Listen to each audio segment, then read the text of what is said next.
আপনারা অনেকেই হয়তো অনেক মজার মজার খাবার রান্না করতে পারেন বা আপনাদের হাতের রান্না অনেক ভালো বা অনেক টেস্টি।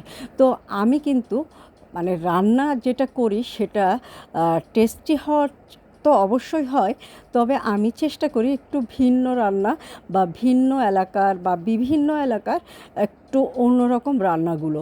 তো হ্যালো ভিউয়ার্স, আসসালামু আলাইকুম। আমি নীলা আপনাদের সবাইকে ওয়েলকাম করছি নতুন একটা রান্নার ভিডিওতে।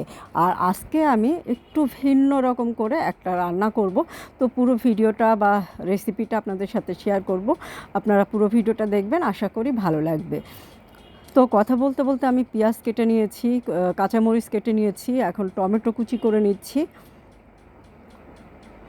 ছোট ছোট করে আপনারা কিউব কিউব করে কেটে নেবেন। আর একটা বেগুনের অর্ধেকটা নিয়ে নিলাম। বেগুনটা নিয়ে আমি এটাকেও ছোট ছোট করে কুচি কুচি করে কেটে নিলাম। এখন কাটাকাটি শেষ। এখন এখন এটা আমি একটা পাত্রে উঠিয়ে নিব। এই যে কাঁচামরিচ, পেঁয়াজ, টমেটো এবং বেগুনটা দিয়ে একটা বাটিতে নিয়ে নিলাম। দিয়ে দিচ্ছি স্বাদ মতো লবণ, একটু শুকনো মরিচের গুঁড়ো, দিয়ে দিচ্ছি স্বাদ পরিমাণ মতো হলুদ, দিয়ে দিচ্ছি ধনিয়া গুঁড়া, দিয়ে দিব জিরা গুঁড়া এবং সামান্য একটু গরম মশলা গুঁড়া। তো সব মশলা দেওয়া শেষ।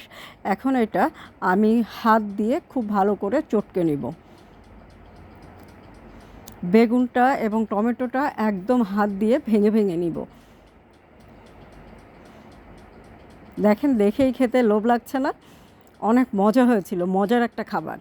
তো আমি আসলে এখন একটা ডিম ভাজা করব বা ডিম ভাজার একটা রেসিপি তৈরি করব। তো আপনারা হয়তো এখনও বুঝতে পারেননি, বাট এখন বুঝতে পারবেন। এখন এটার ভিতরে আমি 2টা ডিম ভেঙে দিব।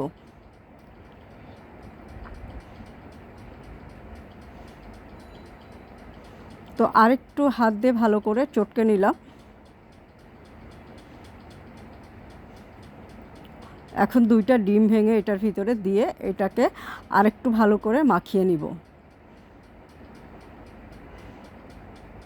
তো ডিম দিয়ে ভালো করে মাখা হয়ে গেল। এখন আমি এটা কড়াইয়ে ভাজা করে নিব। তো ডিমটাকে একটু ভিন্নভাবে ভাজা করলাম। তো কড়াইয়ে তেল দিয়ে দিলাম, শুকনো মরিচ দিয়ে দিলাম, আর এখন দিয়ে দিলাম যেটা মিক্সড করে নিয়েছি ডিমের সাথে, সেগুলো সব একসাথে দিয়ে দিব। দিয়ে এই যে এইভাবে ভাজা করব। একটু সময় নিয়ে ভাজা করব। একটু পোড়া পোড়া হয়ে গেলে নামিয়ে গরম গরম ভাতের সাথে পরিবেশন করব। এত মজার হয়েছিল না ডিম ভাজাটা, সামান্য ডিম ভাজাটাকেই একটু অন্যরকম করে করলে খেতে টেস্টি হয়। তো আপনারা যদি আমার এই রেসিপিটা বা এই ডিম ভাজাটা আপনাদের ভালো লাগে, অবশ্যই একটু শেয়ার করবেন আর একবার হলেও বাসায় ট্রাই করবেন। আর ডিম ভাজার ভিডিও মানেই কিন্তু ভাইরাল ফেসবুকে। তো একটু ভিন্নভাবে ডিম ভাজা করলাম। আমিও এখন চেষ্টা করছি ডিম ভাজার রেসিপি দিয়ে একটু ভাইরাল হওয়ার। তো আমি খুব বেশি ভাইরাল হতে চাই না, আমি অ্যাজ ইউজুয়াল যেভাবে আছি সেভাবেই থাকতে চাই।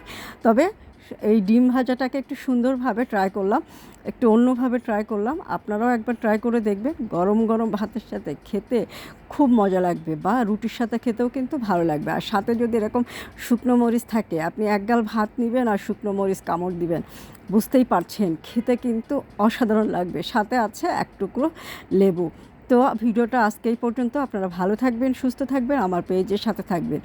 আর এই ডিম ভাজাটা যদি আপনাদের ভালো লাগে, অবশ্যই একবার হলেও ট্রাই করবেন এবং আমাকে কমেন্ট করে জানাবেন খেতে কেমন হয়েছিল। হ্যাঁ, ট্রাই করে তারপরে কমেন্ট করবেন। তার আগে আপনারা কমেন্ট করতেও পারেন, আবার নাও করতে পারেন। আর এই যে আমি খাচ্ছি, তো আসলেই অনেক মজা হয়েছিল। আর আমি কিন্তু যে কোনো রান্না একটু ভিন্নভাবে করতে পছন্দ করি। আপনারা আমার মতো কে কে আছেন কমেন্ট করে জানাবেন। আর ভিডিওটা আজকে পর্যন্ত।